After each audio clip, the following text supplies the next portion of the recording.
महानगरपालिका प्रशासनाने पालिकेमध्ये काम करणाऱ्या 580 कंत्राटी सफाई कामगारांना कायम सेवेमध्ये सामावून घेण्याचा निर्णय घेतलाय।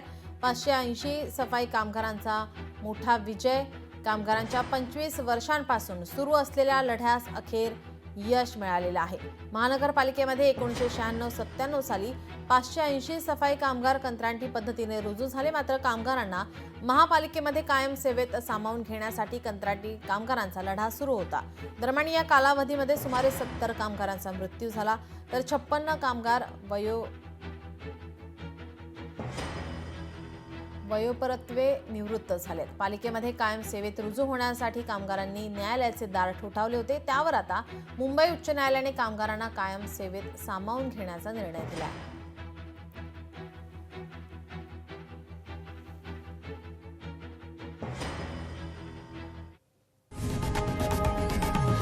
लोकशाही मराठी ऐका, पहा, जागरूक रहा।